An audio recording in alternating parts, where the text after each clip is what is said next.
Hello, magandang araw mga kababayan. Magandang araw or magandang gabi. Depende kung anong oras nyo panonoodin tong video na to. So, dito sa content natin ngayon, I'm so excited, no? Excited ako na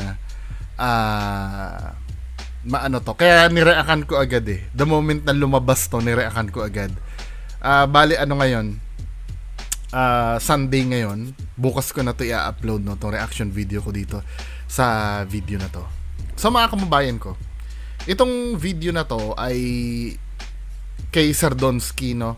Kaya pala wala siyang upload kasi kahapon daw, as of this recording, pumunta sila dyan sa Villa Epifania. 'Di ba? Alam naman natin na isa sa mga legit na haunted house ang Villa Epifania. Hindi siya kalibel ng ng Black Lady House, White House. It so happen na si Sardonsky endorser ng flashlight. 'Di ba? So, siguro parang trip nila ito, no, na pumunta sa Villa Epifania since lahat sila doon ay into paranormal, ano. So, nabigyan ng pagkakataon si Sardonsky na sumama sa mga legit na ghost hunters.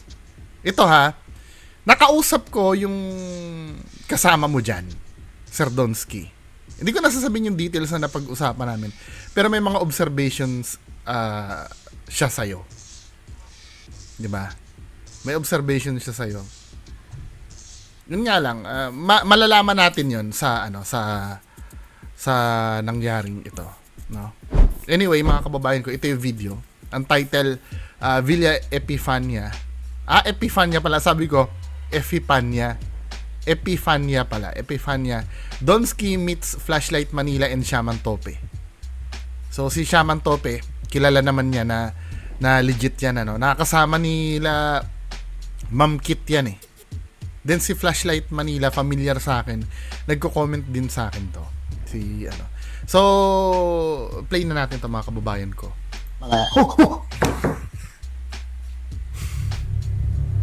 May nakikita agad si Sardonsky, no? Akala ko may nagkalabog. Ulitin nga natin. May nakikita pala siya. Tumutunog kasi yung REM pad, 'di ba? Legit kasi yan, kasi yung kay Sir Retzel kasi nilagay nila diyan talaga sa kama. Tumutunog talaga ang REM pad diyan. 'Di ba? So, ulitin nga natin ulit.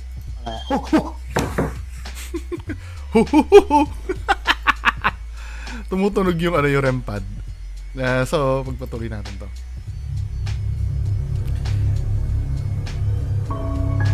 Yung mga nagsasabi na liitan ko yung screen ko, ganito po talaga ako mag-react. Paulit-ulit ko naman ine-explain sa inyo yung purpose kung bakit ganito ang screen ko pag nagre-react ako. 'Di ba? Kasi yung kalayaan na mapanood ng buo yung nire-reactan natin, sa channel na ni Sardonsky yun. Doon na kayo manood. Kasi ang focus dito sa video ko, yung reaction ko lang. So, I'm so sorry po kasi may nagre-request sa akin bakit hindi ko daw liitan yung screen ko. Hindi pwede po. Diskarte ko po to, mga men. 'Di ba? I'm so sorry po. Gagamitin lang natin itong video nila para sa sa reference. May nagsasabi bakit si Boss Rino? Si Boss Rino po 'yon. Hindi po ako si Boss Rino. Kanya-kanya po kaming diskarte.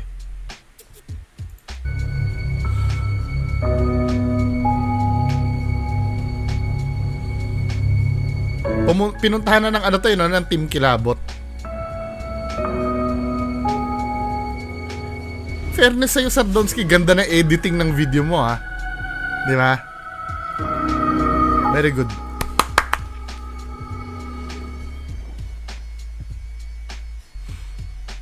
So ayun guys, nagsisit up kami ngayon ng mga gamit. Nandito kami ngayon sa Villa Epifania, sa lugar kung saan tutunuturing talaga itong Dito natin makikita yung kung paano makikibagay si Sardonsky sa mga legit na ghost hunters. Diba? Baka Sardonsky, ito na yung turning point ng karir mo na magpaka-legit ka na rin. Diba? Gamitin mong gamitin mong advantage tong pagkakasama mo sa mga legit na ma-improve yung style. Hindi pa naman huli ang lahat, men eh. 'Di ba? Hindi pa naman huli ang lahat. Marami ka pa namang fans. 'Di ba? Malay mo, pag nagpaka-legit ka na, ikaw pa ang makakapture ng pinaka-compelling na video sa mundo ng paranormal, 'di ba? Sumikat ka pa sa ibang bansa. 'Di ba? Mga men. Napaka-hunted na bahay. At kasama natin ngayon si Shaman Tupi. Yan. Shaman Tope. Shaman Tope. At si Sir Lance ng Manila Plus Light. At meron din siyang cameraman, si Idol. Yan. Ba't nag-idol ka na, 'di ba? Hate mo 'di ba ang may daladalang cameraman? 'Di ba? Hate mo si Sir Ed Calawag. Then naging idol mo na ngayon. Cameraman. Dati nun, 'di ba? Kinukutsa mo si Sir Ed Calawag dahil may daladalang cameraman eh. 'Di ba? Hindi makapag-isa. So ganun din ba si Flashlight Manila? 'Di ba? Idol Christian. At Idol nyo na. Guys, mag-i-interview kami dito ni Shaman Tupi. Kung magtatanong tayo kung paano naging shaman siya o naging paranormal expert siya dito sa mismong na to. So nilalagyan tayo ng Hindi siya sanay yan. microphone. Diyos ko! Lavalier mic lang yan, Sir Donsky. Yung Boya brand yun. Ano ba? Come on, man. Ano ba? Huwag naman kami ipahiyang mga fans mo. Malinaw ang pagka-deliver ng mga boses or tunog dito sa kwartong to. Supposed to be, Sir Donsky, mapera ka. Kaya mo yan eh. Bumili ng mga ganyan. Yung kaya mong bumili yan eh. Magkano lang ba yan? Yung lavalier mic na yan. Tama ba ako, lavalier mic? Tingnan nga natin, baka magkamali ako eh. Kayang-kaya mo yan, men. Ano ba? Ba't parang, manghang-mangha ka dyan sa lavalier mic na yan? Oh, lavalier mic nga. 'Di ba? Yung lapel. 'Di ba? Ano ba? Ilang taong ka na YouTuber, dapat normal na lang sa inyo yung mga ganyang equipment. 'Di ba? Kung ako lang ay nag-e-explore, bibili talaga ako ng ganyan. Kaya lang reaction video lang ginagawa ko eh. At pinakamalupit nito guys, meron tayong dalang gadget na sponsored mismo ni Sir Lance sa Manila Plus Light na isang, anong tawag nito? May dala kami ngayon, REM-pad. Ano ba? Hindi mo alam ma-REM-pad, men. Ilang taong ka ng Ghost Hunter? Ano ba?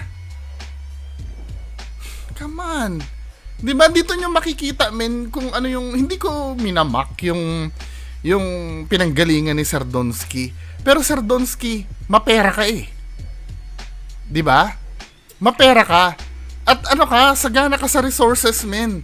Dapat yung craftsmanship ng video mo, pinag-aaralan mo din kung paano mag-i-improve. Dito nakikita namin na talagang ignorante ka pagdating sa sa mundo ng paranormal investigation. Pino-point out ko lang to, men, at itong mga tao na to, sila Flashlight Manila, si Sir Lance Pintacasi, at si Shaman Tope, na nababasa ko sa nila, gusto ko nilang tulungan. Gusto ko nilang ilayo sa sa nakasanayan mo na mali. 'Di ba? So mamaya i-endorse natin kay Idol Donsky yung REM-pad para sa mga susunod na exploration. Gagamit na siya ng motion detector at REM-pad. Yeah. 'Di ba? Thank you so much. 'Di ba?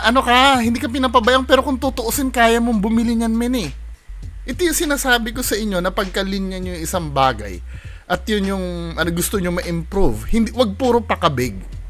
'Di ba? Pag-investan nyo na, napakaswerte mo, Sir Donsky, merong mga tao na sumusuporta pa rin sa'yo at pinipihit ka sa katotohanan. 'Di ba? I'm so proud kila Flashlight Manila at Shaman Tope. Tinutulungan kami. 'Di ba? Much, brother, thank you. Yan guys, papakita ko sa inyo kung gaano. Ay, didimuhan mo ako, bro. Ano ba, men? Ano ba? Ang tagal mo ng Ghost Hunter eh. Common na lang yung REM-pad. Ako nga, hindi nga ako Ghost Hunter. Alam na alam ko yan. Dahil nasa puso ko kasi yung paranormal, men eh. Yung mga dyan, yung mga hindi naman Ghost Hunter dyan at may nalalaman, halatang hindi mo alam yung ginagawa mo, men. Ano ba?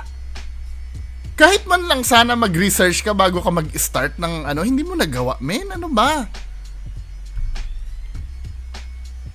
Dito lang, napoprove lang na talagang hindi mo alam yung ginagawa mo pagdating sa ano, sa totoong ghost hunting talaga. Diyos ko. So, habang Hindi uubra yung mga shilo-shilo mo dyan. interview kami ni Tupi dito, merong rimpad dito. Ito yung hitsura ng rimpad, guys. Yan.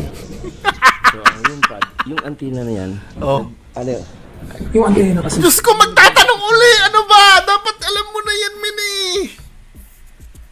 Tumatayo yung balahibo ko sa sobrang cringe. Hindi mo talaga alam yung...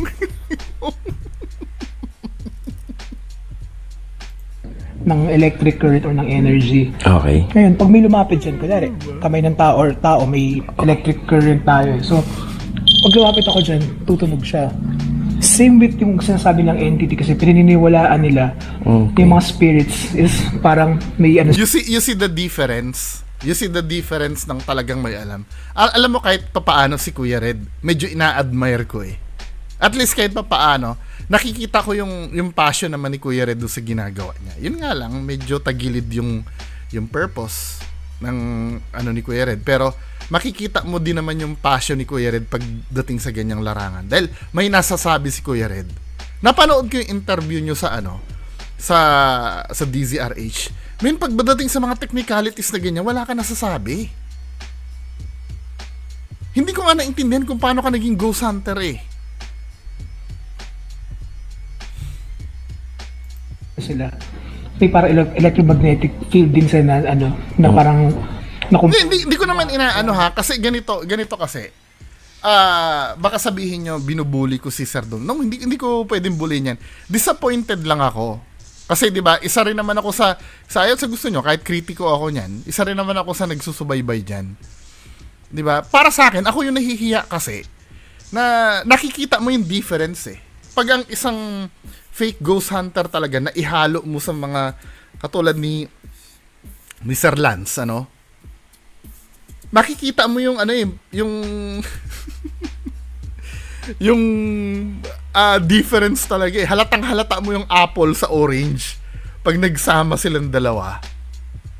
'Di ba? At sana ano, ito na yung ano, ito siguro mahal ka din naman ng Joe Serdonsky. Binigyan ka na ng pagkakataon para matutunan mo itong mga ganitong bagay.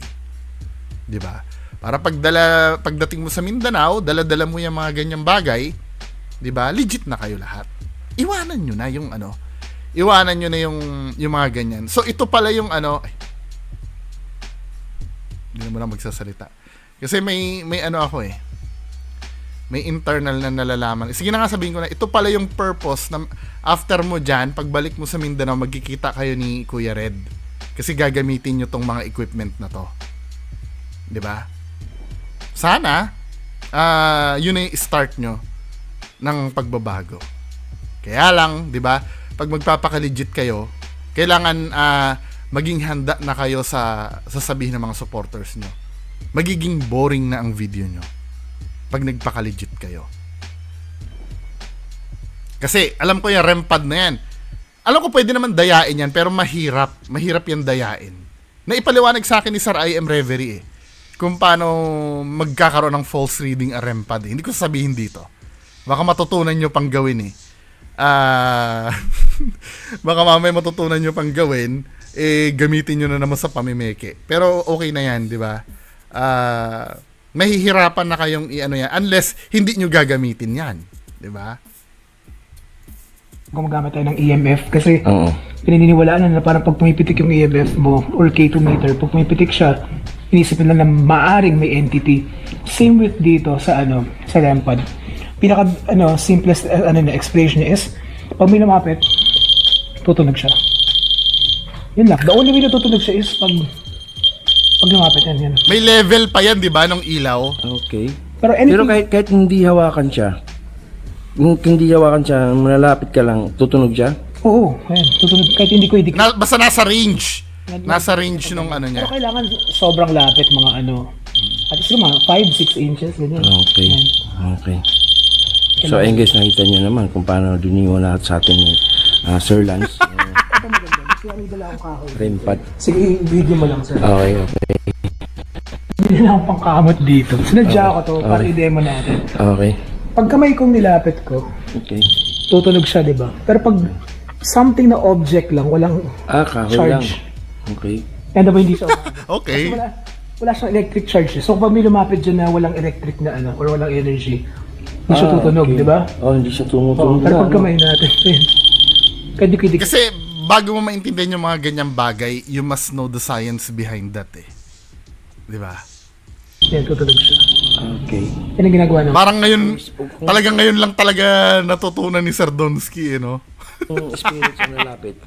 Ganon din yung reaction niya. Oo, tutunog siya ng ano. Ano ba ginawa nga yung rampad na yun para sa mga spirits eh? Kung merong ano, nilapit na spirit. Kasi sabi nga nila, ang Ay, meron siyang energy or yung electromagnetic field. Okay. So, ayun guys, yung pinakamadaling explanation, no? Yung REM pad is nagbubuga siya ng EMF o electromagnetic field. nagbubuga ba rampad? Pero kinda, meron siyang parang sa palibot niya na pag na-interrupt mo yung signal na yun, tutunog. Na kung merong nasagap na mga energy or like mga spirits na nagdadala ng mga energy is nagre-react siya. So hayaan lang natin dun sa kama na yun guys na nakapatong, at dito naman ay interviewin natin si Idol Tupe na Tupe. shaman, kung paano siya naging shaman, no? Idol shaman to, pe. Nakadampalad na din kita, no? Salamat din, Donsky, Josh TV, pinabigyan mo ako. Biro mo, galing ka pa ng Malay, tapos lumipad ka pa dito sa Manila. Mindanao, no? Oo. May gusto lang akong malaman about sa ikaw yung tinagurian na shaman ng Pinas eh. Okay. No? Ano bang ibig sabihin ng shaman? Actually, ang shaman kasi, Magaling din pala ang interview skills ni Sir ng Donsky. mga Tagalog, isa siyang manggagamot o albularyo. Okay. Oo, yun ang tungkulin mo ngayon. Oo. Ngayon, yun yung pumasok yung yung responsibilidad na pagiging shaman. Okay. Kaya lang, yun nga, kumbaga, yung shaman kasi, ang usually sa Korea kasi ang tawag nila sa mga manggagamot kasi shaman. Shaman sa Pero Korea. dito kasi sa atin sa Korea, sa Pilipinas kasi, albularyo. Albularyo dito. Oo, kaya usually, nung naisip kong, kasi before, sabi ko, paano ko ba siya i-apply na at least makita makita sa social media na ito yung tungkulin na ginagawa ko. Okay. Yun nga, kumbaga, nag-start ako sa isang team before na vlogger, na mga ghost hunter. Napasama ako doon. Doon ko nakita yung tungkulin na gagawin ko. Sabi ko, ganito pala. Sabi ko, unang-una, Ghost hunter daw. ito ang pagiging paranormal. Gusto ko yung ginagawa ko, magbablog ako. Okay. Ako gagawa ko ng content sa paranormal. Tapos, nagagamit ko pa yung kaalaman ko. Kasi usually, pagdating naman kasi sa pagbablog or paggawa ng content sa paranormal, hindi lang basta content lang ang iniisip ko. Kasi usually, yung mga ganyan mga ligaw na kaluluwa, nag-aalay ako ng dasal, nag-aalay ako ng kandila. Oo, tama. Hindi lang basta content. Senso, para at least mabless ko rin sila. Kasi bukod sa nakikita ko nga sila at nararamdaman, alam ko rin na kung ano yung panaghoy kung bakit sila nandito. Kasi usually kasi yung mga kaluluwa kasi na ganyan, yung mga pinatay o namatay na hindi nila gusto, may mga unsolved problem pa sila kaya hindi sila basa-basa nakakita. Unfinished business. Tapos meron naman, may mga kaluluwa rin na kaya sila na-stuck dito sa Sir Donsky. mundo. Dahil nga yung sa nangyari before, lalo yung mga nangyari ng World War II, na lahat nun, meron silang naiwan na natili sila dito sa mundo. Parang sa madaling salita hindi nakatawid. Oo, hindi sila Pero may Expert si Kuya Red dyan. mga ganong senaryo na shaman ka, ganon, na nakakagamot ka rin. Nakakaano ka ba ng mga taong na-possess? Yes. O yung mga magpapalayas ka ng mga... Yes, oo. Kasama yun sa responsibilidad ko, yung mga pag may mga sanib, yung mga ganon. Oo, okay, isa yun. Pero okay. usually kasi, siyempre, meron tayong basihan. Hindi lang basta sinasabi natin na sinaniban yung tao. Yes! May mga tao kasi na dahil sa dala ng depression, Pwede. naakala nila sinasaniban. So, yun isa sa mga naging Psychiatric 101. Isa sa mga signs and symptoms ng schizophrenia, yung pagkakaroon ng dual personality disorder. tulong nung kaalaman ko tsaka yung ability ko na nadidetermine ko yung totoo sa hindi. Okay. Sa nanloloko tsaka sa totoo na hindi nanloloko. Yeah! ulit. O tsaka yung ability ko na nadidetermine ko yung totoo sa hindi. Nanloloko tsaka sa totoo na hindi nanloloko. Okay. So, determine mo kung totoong nasaniban siya or hindi. Gawa lang. Akala ko nasaniban pala, totoong nasaniban. Akala ko totoong ghost hunter. Actually kasi ang tao kasi sa pag sinaniban ng diablo, elemento o espiritu, yung manifestation ng physical niya nagbabago. Hindi nagbabago hindi kayang tanggapin ng tao yon yung kung gaano kabigat yung isa. Same sila ng sinasabi ni Sir Ed Calawag. To be fair dito kay Shaman Tope. Ganyan din ang sinabi ni Sir Ed Calawag nung nag-reaction video kami. Espiritu o elemento o diablo. Lalo na diablo. Pag sumanib yan sa tao, makikita mo yung manifestation sa mukha niya, sa physical body niya. Talagang magkakaroon ng deformation yung mukha niya. Hindi lang sa deformation sa mukha, pati yung Yes, lakas pati yung niya. lakas, boses, Meron minsan na 5, 5 tao na nag-ano sa kanya. Talagang Kaya nga daw pagka halimbawa napoposes ka, hindi pwedeng yung ulo mo lang ang napoposes. 'Di ba? Napanood niyo ba yung reaction video namin ni Sir Ed Calawag? Yung parang selective yung possession nung napanood namin yung ulo niya nagsasalita pero yung katawan niya naka-steady lang. Asan ang possession daw doon? 'Di ba? Supposed to be kapag may possession ka, kontrolado ng buong demonyo, ng demonyo ang buong katawan mo. Kaya nga 'di ba may mga pumipigil, tama naman yung sinabi ni Sir Donsky na may mga pumipigil na ilang tao yung pumipigil. May nagpupumiglas na ilang tao yung pumipigil. Ganun, oo. Kaya minsan, incident ako na-encounter na sinasaniban daw, tinitignan ko muna yung tao. Kung totoong sinasaniban. okay, Minsan may na-encounter ako na dahil sa depression. Okay. May tatanong ako dyan kay Sir Shaman Tope. Gusto magpapansin o gusto Mayroong mga gano'n. No, Pero usually, hindi ko winawalang bahala ang depression kasi totoo ang depression. Oh, totoo 'yon. 'Di ba? Pero may mga tao kasi na gusto lang magpapansin. Usually kasi ang tao, kapag under ng depression, andyan yung negativity na umiikot sa buong katawan niya, sa isip niya, na possible na magkaroon ng chance ang mga... No. May tayo, may nagpaparamdam sa atin dito. Halata mo yung taong hindi sanay, Yung reaction ng taong hindi sanay. Di ba? Si Sir Shaman Tope, relax lang Di ba? Hindi ako, nung biglang tumunog yan, wala naman ako naramdaman na, siguro, totoo, yung credibility ng REM-pad nandun naman Pero, yes, maybe it's paranormal, pero hindi siya yung yung kaganon-ganon. Di ba? Hindi, agree ba kayo sa akin? Kasi tinan mo yung reaction ni Sir Donsky. Andyan yung negativity na umiikot sa buong katawan niya, sa isip niya, na possible na magkaroon ng chance ang mga... Si Sir Shaman Tope, lang lumingon Pati nga siguro yung cameraman, wala ring imik No. May tayo, may nagpaparamdam sa atin dito. Ha? Kanina yung sa amin, nabahan Ha? Gumalat ng sa Reaction ni Sir Donsky. Tinan mo mukha ni Sir Donsky.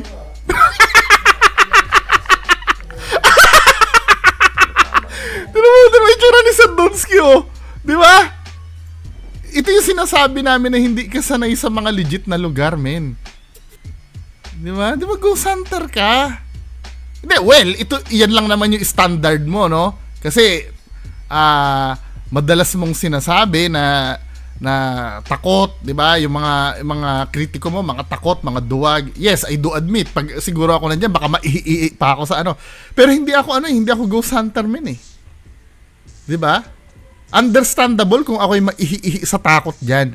Pero among you, si Sir Shaman Tope, si Sir Lance, si nakikita ko yung pagka-veterano nila pagdating sa ganitong larangan. Yung itsura mo, men, tinan mo itsura mo dito, hindi maipinta, men, Yes, I do understand sometimes may mga ghost hunter na natatakot talaga. 'Di ba? Kahit mismong veterano natatakot. Pero dito men, sa caliber kasi nila Sir Shaman Tope at ni Flashlight Manila, maybe nakaramdam sila ng pagkabigla. Pero not as much as yung fear na pinakita mo dito. 'Di ba? So what does it say to you, men? Mahirap talaga pag napapasubo ka pagka katotohanan na yung na ano mo. tayo dito. Oo. Titignan ko yung ilaw, gumagalaw yung ilaw sa salamin. So, Oo. sabihin, nag-move siya. Tama. Hindi lang ako nagsalita. Pero, Tama yung itsura ni Sardonsky, men, oh. 'Di ba? Yung itsura ng fear, nakikita sa iyo, men. hindi ko yung may tayo.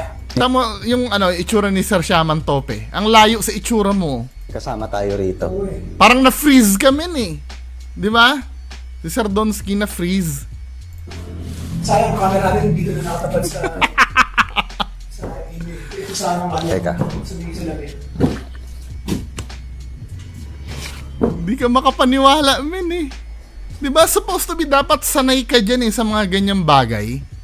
Hindi ha, ako lang. Yung expectations ko kasi, dahil syempre legendary kami, eh. For me, para sa isang legendary, hindi dapat ganyan na reaction ng legendary, men, eh.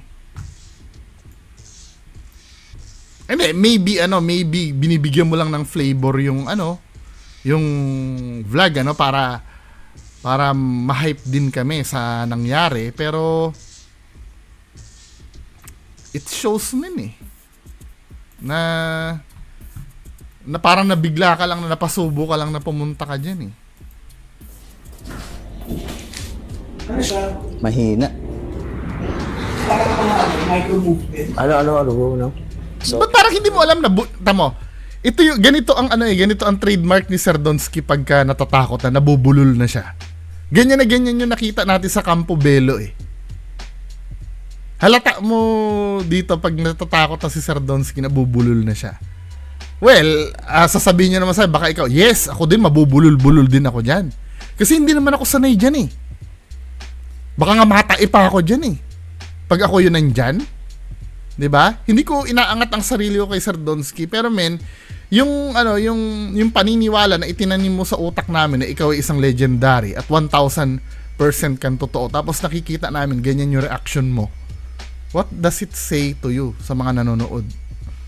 Mga nanonood, what does it say to you? 'Di ba? Parang mga micro-movement. Ano? Nota mo? Nabubulol siya, eh. Tumingin ako sa ilaw. So guys, nagkaroon namin ng interaction ngayon. kasi- May interrupt sa amin sa mga interview ko dito kay Flashlight.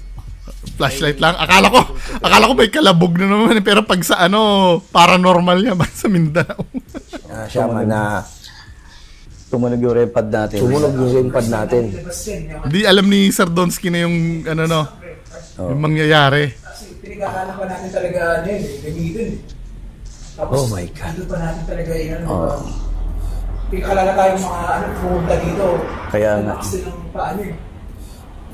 Hindi pa rin yung salamin na Yung pito, no? Pito na salamin. oo, Actually, nagmumove pa rin siya, eh. Gumalaw, yan. Nagmumove siya, eh.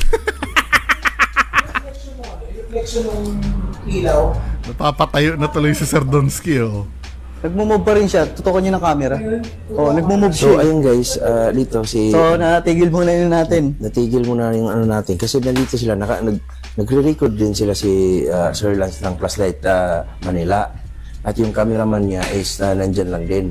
So ang sinasabi ni Idol Flashlight Manila, Sir Lance, ito daw yung salamin na to. Ito. Hindi gumalaw. Ito gumalaw.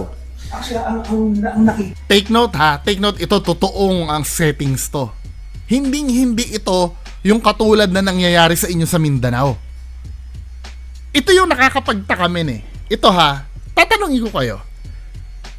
Yang granting gumalaw yung na yan. Bakit manghang-mangha si Sardonsky? Nung gumalaw yung pinto ng aparador na may salamin na yan. Pero dun sa Black Lady House, yung halos sumayaw-sayaw na aparador, wala lang sa kanya. Dito nyo makikita legit sa hindi, eh. Kasi biruin mo, alam mo kung yung mga kasamahan mo nga makaka-get over naman until such time na tumayo ka at videohan mo yung gumalaw yung salamin na yan eh. Ibig sabihin, big deal yung nangyayari dyan. At yung cameraman niya is Paano pa kaya yung ginagawa yung aparador na sumasayaw? Di ba? Hindi mo ba pwedeng ipagmayabang yun kila Sir Flashlight Manila at Shaman Tope? Yung aparador na sumasayaw sa Black Lady House? Di ba, men? Dito nyo makikita eh. nandyan lang din. So, ang sinasabi ni Idol Flashlight Manila, Sir Lance, ito dong salamin na to. Ito. Hindi gumalaw. Ito gumalaw. Actually, ang nakita ko, eto, di ba, nakatingin ako sa... Hindi mapakali si Sardonsky. Ay, ito. Ibig sabihin, ito naka-steady lang, pero sa salamin, gumagalaw siya. So, ibig sabihin, Magalaw yung pinto. yung pinto kung gumalaw. So, mga 3 seconds. Tingnan mo, yung mga legit na ghost hunter, micro movement lang. Micro movement lang ng aparador, big deal na sa kanila. 'Di ba? Micro movement lang nung aparador. Ibig sabihin, halos si Sir Flashlight Manila lang ang nakaramdam. Big deal na big deal. Tamo yung itsura ni Sardonsky, big deal na rin sa kanya. Yun lang, kakapirasong galaw lang. Paano pa kaya yung aparador na yumuyugyug na ganon, na ginagawa nyo sa Mindanao? Mga kalabugan nyo doon. Di ba? Kaso nag-record kayo, hindi ako nag-react. Yung camera mo, inikot mo ba? Kanina? Hindi kanina. Ay, hindi ko inikot. Nakatutok lang dun sa... Kay Hinahanapan ni Sardonsky ng kababalaghan pa uli. So, yes, nakapagtataka na habang in-interview ko dito si Idol Tupe, yung REM pad, tingnan nyo guys yung REM pad na yan, hindi basta-bastang iilaw yan kung walang lalapit. Isipin mo kung kahoy, ito. Isipin mo kung kahoy, ganun. Oh, wala, dito tunog yan. Pero pag kayong Masyadong big deal na kay Sardonsky yung gano'n, ano? Di ba? Eh, yung ghost tube mo, ilabas mo yung ghost tube mo. Yung ghost tube mo, ilabas mo, men. ang lalapit ko, Nakikita mo dito, amazed na amazed siya do sa mga nangyari. Kasi unusual kay Sardonsky to eh. Itong ganitong settings ng ghost hunting, kasi totohanan na to, men eh. Mga kababayan ko, nakikita nyo ba yung nangyayari? ilalapit natin sila. Oh, Papaalam pa siya. No? yan. So, that means, That means, mapit siya kanina habang na-interview siya. Oh my God. Scott Sardonsky. So, ano talaga, no? Basang-basa kay Sardonsky yung pagiging pagiging newbie mo. Pagiging noob sa paranormal. Kasi hindi ito yung environment nyo eh. Ako, kung ako din lang, mas gusto ko invite din si Kuya Red sa ganyan eh. Na maramdaman talaga nila kung ano yung totoo. 'Di ba? Just imagine, mga kababayan ko, uulitin ko ha, yung micro movement lang ng door ng aparador, manghang-mangha na si Sardonsky. Yung pagtunog ng REM pad, 'di ba? Manghang-mangha na rin si Sardonsky. O paano yung yung ghost tube nyo, hindi nyo ba ilalabas? Ha? Meron kasi tayong kasama talaga rito. So, susubukan na natin kausapin ngayon. Sa pamamagitan ng REM pad, kung magre-respond siya sa atin. O, resume. Okay. Tapos kaya rin yung camera. Tapos ang camera lang. Diyan natin yung camera. Iwanan na natin. Yan.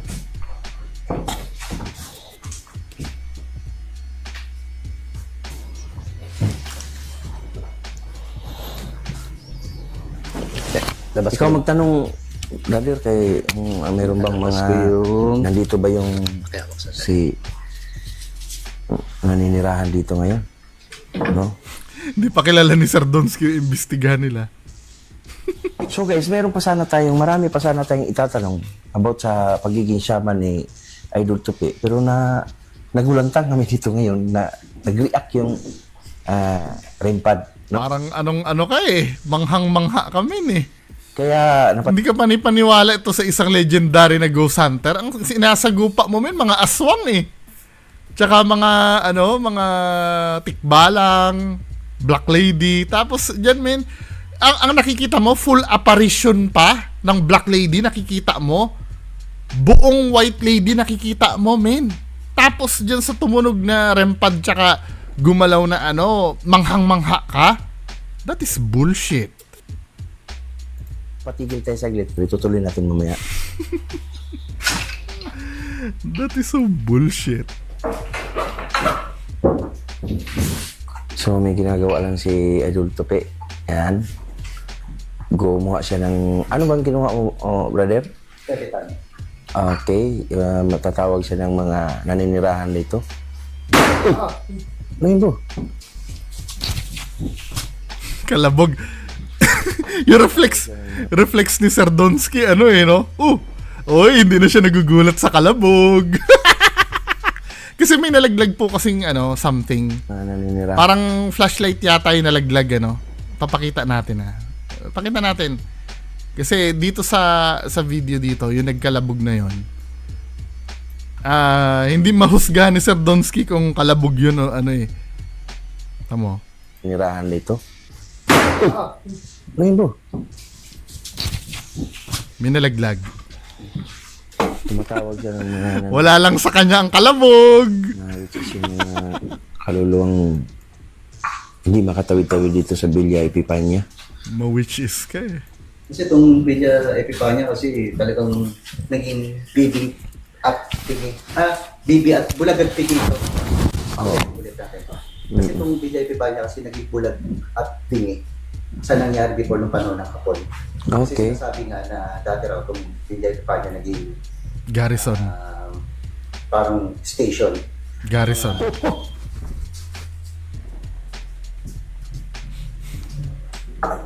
Talaga nag-redact yung Rempad natin. Yung kila Retzel din. Kila sa Retzel, hindi tumigil eh. Yung diyan. Hindi nila ma-explain kung Rempad din na nilagay nila. Ano muna tayo?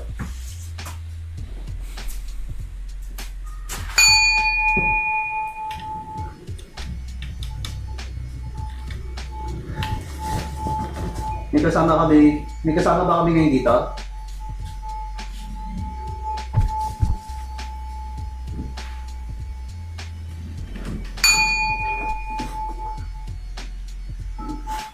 Di ba nakakairita sa mga multo yon yung batingting na yon? Kung nandito ka, pwede ba mong patulogin o kailawin yung Rempad namin?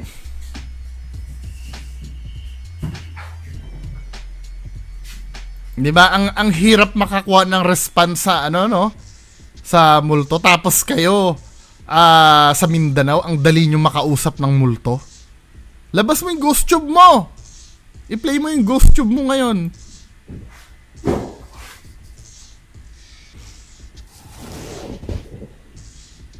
Magtatanong ulit ako.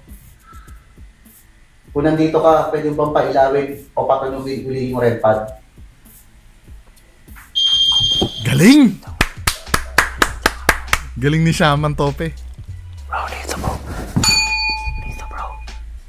Dito. Tinan mo, napapansin mo ang daldal lang ng daldal si Sir Donsky. Tinan mo dito sa monitor dito sa baba. Samantalang sila Flashlight Manila, wala lang, cool lang sila, tamo. Dito bro. Nakaganon lang, pati cameraman, steady lang. Si Sir Donsky lang yung aligaga. No? Paano tayo magiging legendary niyan, men? Ikaw yun, hindi mapakali dyan.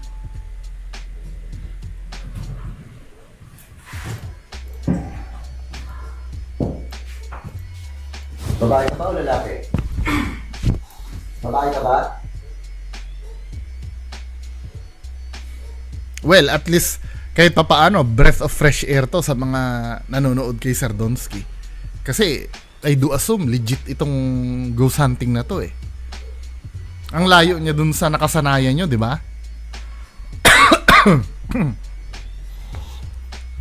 Ngayon, humanda kayo ngayon sa Mindanao. Pag ganito na method ng ghost hunting nyo, humanda na kayo sa Mindanao. Lalangawin na yung channel nyo. Ito yung sinasabi ko sa inyo. In the long run, kayo din na magsasuffer eh.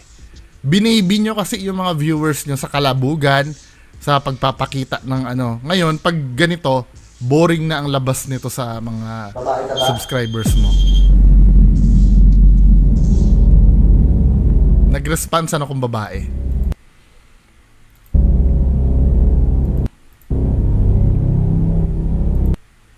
Dapat may Bungo TV dito sa ano sa shoutout. May Bungo TV. Nakakatampo naman si Sardonsky.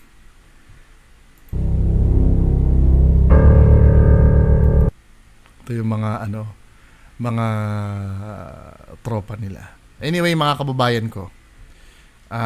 Ano masasabi nyo dito, 'di ba? Nakikita niyo yung difference ng atake ng isang legit ghost hunter sa fake. Kayo yung mga ano, yung mga members nito, kayo yung mga nandyan. Ano masasabi nyo doon sa difference ng legit na ghost hunter sa ginagawa, yung sa typical na ginagawa ni Sardonsky? Ang laki ng pagkakaiba, di ba? Pero ito yung pinakamagandang content ni Sardonsky. Naramdaman ko yung ano yung totoong enthusiasm niya, 'di ba? Hindi siya madaling makamove on. Napapansin nyo, 'di ba? Pagka halimbawa may kumalabog sa Black Lady House, ang dali nila makamove on. 'Di ba? Next on to the next level na sila. Pero ito, ang tagal makamove on ni Sardonsky do sa gumalaw na pinto at umilaw na rempad. Pinigil niya talaga yung interview. Kasi hindi siya makamove on. Anyway, mga kababayan ko, yan lang po muna. Maraming salamat. Bye-bye. Gumising ka, ito na ang oras para lumaban. Huwag kang umatras pag